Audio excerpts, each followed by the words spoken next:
YCP కార్యకర్త ఇంటికి నిప్పు. కలకలం.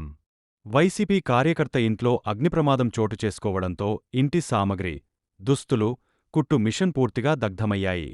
సమాచారం అందుకున్న వెంటనే మాజీ ఎమ్మెల్యే పొన్నడ సతీష్ కుమార్ గారు, పితాని బాలకృష్ణగారు ఘటనాస్థలానికి చేరుకుని బాధిత కుటుంబాన్ని పరామర్శించారు. బాధిత కుటుంబానికి ధైర్యం చెప్పి జరిగిన ఘటనపై సమగ్ర విచారణ జరిపి నిందితులపై కఠిన చర్యలు తీసుకోవాలని ఇంటి మీద జరిగినటువంటి దాడి ఏదైతే ఉందో ఇది చాలా అమానుషం. ఎందుకనంటే గ్రామాల్లో వర్గ విభేదాలు ఉంటూ ఉంటాయి, పార్టీలు వేరువేరుగా ఉంటారు. కానీ ఇళ్ల మీద పడి ఇవాళ ఇల్లు అంటించే సంస్కృతి అనేది నాకు తెలిసి ఒక 20-25 సంవత్సరాల క్రితం ఎక్కడో పల్లం గ్రామంలోనో బలుసిప్ప గ్రామాల్లో చూసాం తప్పితే ఏదైతే ఇలా ఈ మండలానికి సంబంధించి తాళరేవు మండలంలో ఇట్లాంటి ఎక్కడ కూడా సంఘటనలు జరిగిన సందర్భాలు లేవు. ఇవాళ మళ్ళీ కొత్తగా ఇవాళ ఈ రకంగా దాస్ ఇంట్లో లేని సమయంలో ఆ ఇంట్లో 2 ఆడపిల్లలు ఉన్నారు, కాలేజీ పిల్లలు 2 పిల్లలు ఇక్కడ ఆ ఇంట్లో నివాసం ఉంటున్న సమయంలో ఇవాళ ఇల్లు ఏ రకంగా ఫైర్ అయిందనేది అనుమానాస్పదంగా ఉంది. ముఖ్యంగా చాలా వరకు ఇది ఎందుకనంటే అక్కడ ఎలక్ట్రికల్ సంబంధించి దానికి సంబంధించినటువంటి ఆ ఫ్లగ్ లైట్ కూడా తీసేసే ఉన్నాయి. ఎక్కడ ఎలక్ట్రికల్ షార్ట్ సర్క్యూట్ అయ్యే అవకాశం లేదు. క్లియర్గా ఇది ఇంటెన్షనల్గా ఎవరో ఒకరు ఆ కిటికీలోంచి దానికి సంబంధించి లోపల నిప్పు పెట్టినట్టుగానే పూర్తిగా ఇక్కడ చూసిన సందర్భంలో మన అందరికీ అర్థమవుతుంది. దీని మీద పూర్తి విచారణ జరిపించి ఏదైతే పోలీస్ డిపార్ట్మెంట్ వారు ఏదైతే ఉన్నారో పోలీస్ కంప్లైంట్ కూడా ఇవ్వడం జరిగింది.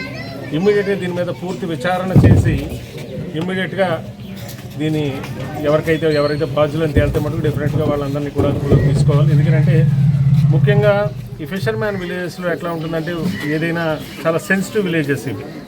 ఇక్కడ చాలా అంటే అక్షరాస్యత తక్కువ ఉండడం వల్ల ఏదైనా ఒక ఇష్యూ వచ్చినప్పుడు ఏదైనా సందర్భంలో ఒకవేళ నిజంగా ఏదైనా ఇలాంటివి బయటకు వచ్చినప్పుడు ఇమ్మీడియట్గా రియాక్ట్ అయ్యే పరిస్థితులు ఉంటాయి. ఇది పెద్ద అవ్వకుండా పోలీసు వారు ఇమ్మీడియట్గా దీని మీద తగు చర్యలు తీసుకోవాలి. ఇమ్మీడియట్గా దీని మీద ఎస్ఐకి మేము పొద్దున్నే మార్నింగ్ ఇన్ఫార్మ్ చేయడం జరిగింది. వచ్చారంటే వచ్చి చూసి ఇక్కడ అంతా కూడా వేలుముద్దలు కూడా తీసుకోవడం జరిగింది. ఏమైనా వాళ్ళ క్లూస్ టీమ్ కూడా రావడం జరిగిందని కూడా చెప్పారు.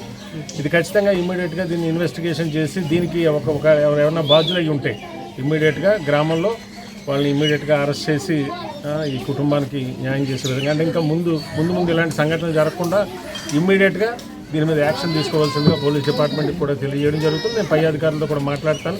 వాళ్ళ దాస్ కుటుంబాన్ని పలకరించడానికి ఇవాళ రావడం జరిగింది. ఇవాళ దాస్ వైఫ్ ఎవరైతే ఉన్నారో పాపం ఇంట్లో కుటుంబ మిషన్ ద్వారా జీవనోపాధి పొందుతూ ఉన్నారు. చాలా పెద్ద ఆర్థికంగా స్థితిమంతులు కాదు వీళ్ళంతా కూడా. ఏ రోజుకు ఆ రోజు పనికి వెళ్తేనే కానీ ఇవాళ పూట గడిచే పరిస్థితి లేదు.